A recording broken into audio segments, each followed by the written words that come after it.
Hello everyone, welcome back to my channel.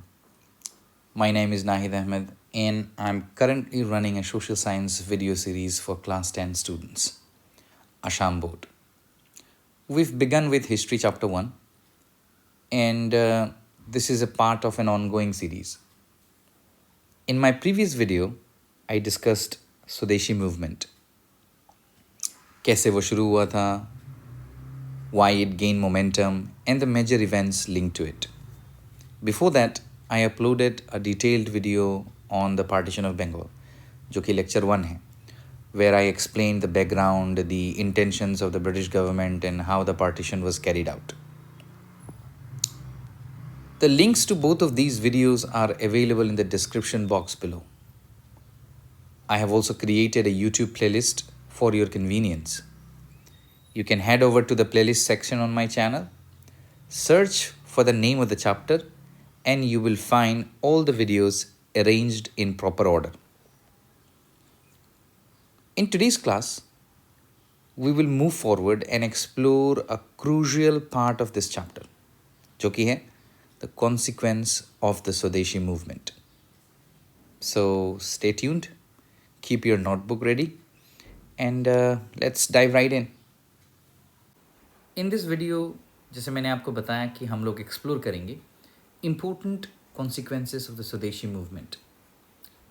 इसमें 3 चीज़ों को मैं कवर करूँगा, that is national literature, national education and role of women. आप अपने बुक के साथ इसको मिला के देख सकते हैं. Means I am going to tell you how it influenced literature, how it influenced education and women's participation in freedom struggle. तो चलिए शुरू करते हैं स्वदेशी मूवमेंट के इम्पैक्ट के बारे में पढ़ना. स्वदेशी मूवमेंट के टाइम जो लिटरेचर है दैट बिकेम अ वेपन. कुछ मैगजीन्स हैं जैसे कि the Bengali, Sanjivani, Yugantar and Vande Mataram awakened national feelings. ये सारे मैगजीन्स के नाम जो हैं आपको आपके बुक में मिल जाएगा, जो कि नेशनल लिटरेचर नाम से है. रविंद्रनाथ टैगोर के पेट्रियोटिक सॉन्ग्स ने लोगों को बहुत इंस्पायर किया, specially Amar Sonar Bangla. Amar Sonar Bangla and एकला चलो रे. सी, अमर सोनार बांग्ला जो है, this is the national anthem of Bangladesh right now. और ये सब लिटरेचर ने एक देशभक्ति की जो है, ऐसे आप कह सकते हो कि लहर चालू कर दी. तो नेशनल लिटरेचर में usually it's the movement through literature. बहुत से मैगजीन्स आए, बहुत से न्यूज़पेपर आए, बहुत सारे एडिटर्स आए, and you see even Vande Mataram by Aurobindo Ghosh is also there.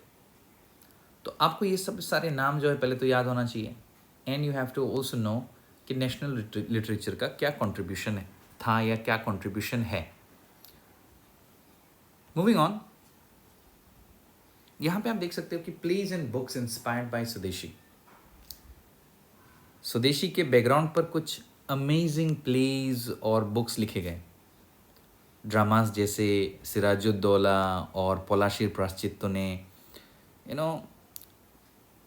इसे ऐसे ऐसे मान सकते हैं कि हिस्ट्री को स्टेज पर जिंदा कर दिया, क्योंकि ये सब प्लेज है ना, इसको एक्ट किया जाता है. सो ये जो पलाशीर प्रायश्चित्त है, सिराजुद्दौला है, Mir Qasim, all of these are plays. इनको एक्ट किया जाता है. आप जानते हो पहले लाइव एक्टिंग होती थी. तो इससे जो है ऑलमोस्ट हिस्ट्री को स्टेज पर जिंदा कर दिया. लोगों को समझ में आने लगा कि क्या करना है. इस तरह से नेशनलिज्म को इवोक किया जा रहा था. इसी स्वर्ण कुमारी देवी और रामेंद्र सुंदर जैसे राइटर्स ने आप जैसे बच्चों को, मतलब यूथ को मोटिवेट किया अपने राइटिंग्स के ज़रिए. तो इन्होंने लिखा जापानी बीर, इन्होंने लिखा बंगो लक्ष्मीर बार्तकोथा, ऑल ऑफ दीज थिंग्स इन्होंने लिखा एंड पर्टिकुलरली यूथ को मोटिवेट किया. ये सब ने एक स्ट्रॉन्ग कल्चरल यूनिटी बनाई. यहाँ पे आप देख सकते हो कि पेंटिंग्स एंड फाइन आर्ट्स में क्या अवदान रहा. जैसे आर्ट भी पीछे नहीं था, आपको ये समझना पड़ेगा. यहाँ पे जैसे आप देख सकते हो कि अवनींद्रनाथ ठाकुर ने इसी बांग्ला या बोंगियो कला संसद बनाया, यू कैन सी, जिसका गोल क्या था कि इंडियन फाइन आर्ट्स को प्रमोट करना है विदाउट वेस्टर्न स्टाइल। उनका जो पेंटिंग है बोंगो माता, जो बहुत फेमस हुआ था, ये पेंटिंग बना के नेशनलिस्ट लोग जो थे उन्होंने एक तरह का फीमेल फिगर बनाया देश को, so that you get sentimentally attach to it. तो उनका ये पेंटिंग जो है बहुत फेमस था। सिस्टर निवेदिता ने इसे भारत माता का नाम दिया था। ये भी आपको पता होना चाहिए कि किसने इसको भारत माता का नाम दिया था। इट वॉज ओनली बोंगो माता, बट सिस्टर निवेदिता ने बाद में इसको भारत माता का नाम दिया। ये आर्ट ने भी देशभक्ति को एक विजुअल फॉर्म दिया, क्योंकि जब हम देशभक्ति, नेशनलिज्म, इनके बारे में बात करते हैं तो इनका कोई फिजिकल फॉर्म नहीं होता। तो इसके ज़रिए जो है एक वो विजुअल मिला लोगों को कि हाँ, हम किसको देख रहे हैं, कैसे देख रहे हैं। मूविंग ऑन, अगर आप अभी देखो कि स्वदेशी मूवमेंट ने एजुकेशन सिस्टम पर भी अटैक किया, अवदान डाला बहुत ज़्यादा। ब्रिटिश गवर्नमेंट ने वार्निंग दी स्टूडेंट्स को, लेकिन स्टूडेंट्स ने वॉकआउट किया और टैगोर के लीडरशिप रैली में वो लोग ज्वाइन हो गए। उनकी रैली भी हुई। आप तो जानते हो कि कार्लाइल सर्कुलर है, वो दिया गया था, स्टूडेंट्स को वार्न किया गया था कि इफ़ यू ज्वाइन आपको रेस्टिकेट कर देंगे, ये वो कर देंगे। फिर उसके बाद भी रविंद्रनाथ टैगोर ने स्टूडेंट्स को वॉकआउट करने के लिए बोला, क्लास से रैली ज्वाइन करने के लिए बोला, and they did that. Even they created an anti circular society, और सबको जो है ब्रिटिश स्कूल छोड़ने के लिए बोला गया। तो ये एंटी सर्कुलर सोसाइटी बना। इसका मकसद क्या था कि गवर्नमेंट जो ऑर्डर्स आएंगे है ना, उनको इग्नोर करना है। और लोग क्या कहने लगे कि leave British schools and join national education. तो इससे हमारा जो एजुकेशन है वो बहुत ज़्यादा प्रमोट हुआ, ये आपको पता होना चाहिए। अब अगर हम देखें कि नेशनल इंस्टीट्यूशंस का राइज कैसे हुआ, जब स्टूडेंट्स ने गवर्नमेंट स्कूल छोड़ा तो न्यू नेशनल स्कूल्स बनने लगे, क्योंकि छोड़ा तो ज्वाइन तो करना होगा ना, तो बनने लगे। टैगोर ने बोंगो जातीय विद्यालय शुरू किया। यू कैन सी, बोंगो जातीय विद्यालय जो है ये टैगोर जी ने शुरू किया। एंड 1906 में, ये जो आप देख रहे हो यहाँ पे, 1906 में नेशनल एजुकेशन काउंसिल बना, क्योंकि अभी आपको ये सर्टिफिकेट देना पड़ेगा ना, उसके लिए तो एक काउंसिल चाहिए। जैसे आप लोग का है सेवा काउंसिल है, बोर्ड है असम का, जो आपको ये सर्टिफिकेट प्रदान करता है, राइट। अरविंद्र घोष बने बंगाल नेशनल कॉलेज के principal. So you can see, ये भी आपके लिए MCQ में इम्पोर्टेंट रहेगा, क्योंकि आधे मार्क्स तो MCQ में हैं। इसके अलावा 62 सेकेंडरी स्कूल्स खुले, 3000 से ज़्यादा, यहाँ पे तो 3000 ही बोला गया बुक में, प्राइमरी स्कूल्स खुले गए, है ना। और ये सब इंस्टीट्यूशंस स्टूडेंट्स को देशभक्त बनने का काम कर रहे थे, देशभक्त बनाने का काम कर रहे थे। मूविंग ऑन, अगर हम देखें कि एजुकेशन में टेक्निकल एजुकेशन एंड एक्सपेंशन वो कैसे हुआ, अगर उसको हम देखें कि सिर्फ स्कूल नहीं भाई, टेक्निकल और हायर एजुकेशन भी स्वदेशी के इन्फ्लुएंस में आई। जैसे बंगाल टेक्निकल इंस्टीट्यूट आप यहाँ देख सकते हो, है ना, बंगाल टेक्निकल इंस्टीट्यूट। इसको बाद में जादवपुर यूनिवर्सिटी का नाम दे दिया गया, मतलब इसको कन्वर्ट करके यूनिवर्सिटी बना दिया गया, मतलब it became Jadavpur university later on. उसी तरह से आपका बिहार विद्यापीठ है, उसके बाद आपका गुजरात विद्यालय है। जैसे इंस्टीट्यूशन ऑल ओवर इंडिया में ओपन होने लगे, समर्थ विद्यालय है, गुजरात विद्यालय है, ये सारी चीज़ें जो हैं ऑल ओवर इंडिया में उसके बाद जो है खुलने लगी। तो ये आप देख सकते हो कि एजुकेशन का किस तरह से प्रभाव पड़ा बिकॉज ऑफ स्वदेशी मूवमेंट, ठीक है। हैविंग रेड दैट, आप तो जानती हो 12 मिनट के अंदर चीज़ों को रखनी है। तो अभी हम लोग जो है थोड़ा बहुत रोल ऑफ वुमेन के बारे में पढ़ेंगे, पर्टिकुलरली सिस्टर निवेदिता के बारे में पढ़ेंगे। इस पर शॉर्ट नोट आता है कभी कभार 2 मार्क का एग्ज़ाम में। इस मूवमेंट में लड़कियों का रोल भी ज़बरदस्त था, ये आपको पता होना चाहिए। सरला देवी है ना, और उसके साथ सिस्टर निवेदिता भी हैं। मस्त बात ये है कि सिस्टर निवेदिता जो है वो इंडिया की है ही नहीं, आयरलैंड की हैं। वहाँ से आके यहाँ पे जो है उन्होंने वॉलंटरीली काम किया। ऐसे भी लोग होते हैं फिलैंथ्रोपिस्ट टाइप के। सो सरला देवी ने बीराष्टमी व्रत जैसे उत्सव ऑर्गेनाइज़ किए और लड़के लड़कियों को ट्रेनिंग दी सेल्फ इंडिपेंडेंट बनाने के लिए।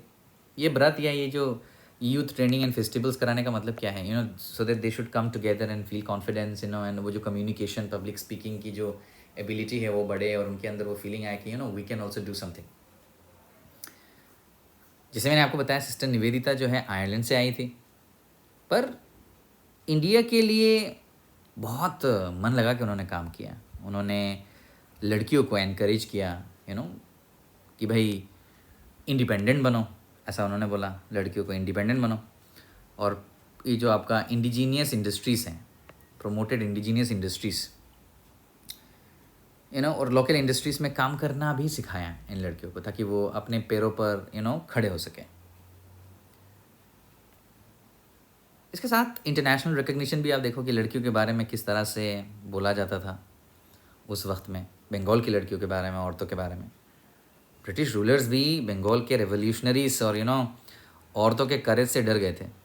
इस बात का हमें पता कैसे चलता है? देखो, लंदन में एक डेली टेलीग्राफ आता था, ठीक है ना, उसमें क्या लिखा गया?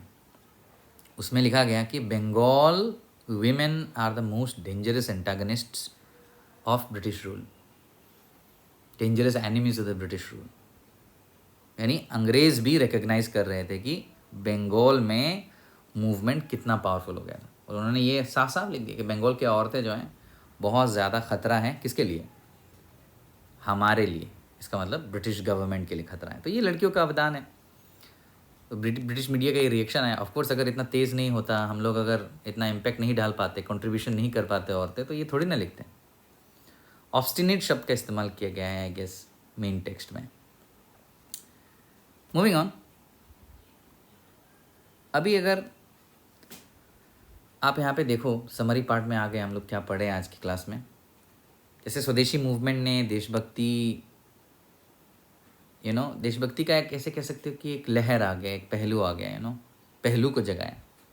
चाहे आप ऐसे समझ लो कि लिटरेचर में हो, है ना, आर्ट में हो, या नेशनल एजुकेशन में हो, हर जगह में जो है, हर जगह में जो या फिर आपका वुमेन एम्पावरमेंट हो, उसमें स्वदेशी ने ये सबको एम्पावर किया है। ये मूवमेंट ने हमारे नेशनल आइडेंटिटी को आइडेंटिटी की बुनियाद रखी है, ऐसा आप कह सकते हो। Like this is the foundation of Indian nationalism. इसके वजह से, because everybody came together, right. आप भी इससे इंस्पायर होके अपने देश के लिए कुछ अच्छा सोच सकते हैं, और आपको सोचना भी चाहिए, क्योंकि ये पढ़ने के बाद, इतना सारे कंट्रीब्यूशन देखने के बाद, आपको भी वैसा वाला फीलिंग डेफिनेटली आ रहा होगा। तो this is something you can take from it. Anyways, तो मोटा मोटा करके मैंने यहाँ पे आपको ये आपका जो फुल हमारा टॉपिक था, जैसे कि ये नेशनल लिटरेचर हो गया, एजुकेशन हो गया, औरतों के रोल के बारे में हो गया, ये मैंने आपको बताया। अगर आपको एक बार में समझ नहीं आ रहा, तो मैं ये रेकमेंड करूँगा कि आप देखें। और as I have already said, अगर आपका कोई क्वेश्चन है, क्वेरीज हैं, तो आप मुझे व्हाट्सएप पे कांटेक्ट कर सकते हो, ईमेल कर सकते हो। मेरा ऑलरेडी, अब तो जानती हूँ, व्हाट्सएप में एक चैनल पड़ा हुआ है, उसे आप ज्वाइन करिए। वहाँ पे इस क्लास के रिलेटेड नोट्स हो गया, MCQs हो गया, इंपॉर्टेंट चीज़ें होगी, वो मैं शेयर करूँगा जो आप यूज़ करोगे। और MCQ तो हर वीडियो के बाद होता है, तो दैट्स देयर। चलिए, इसके साथ मैं यही कहूँगा कि अगर आपको ये वीडियो हेल्पफुल लगा, ठीक है ना, तो आपके दोस्तों के साथ शेयर करिए। अगर आप कोई बड़े देख रहे हो, तो आपके भाई बहन के साथ शेयर करिए। मिलते हैं अगले वीडियो में। बहुत शुक्रिया आपका। This is Nahid sir.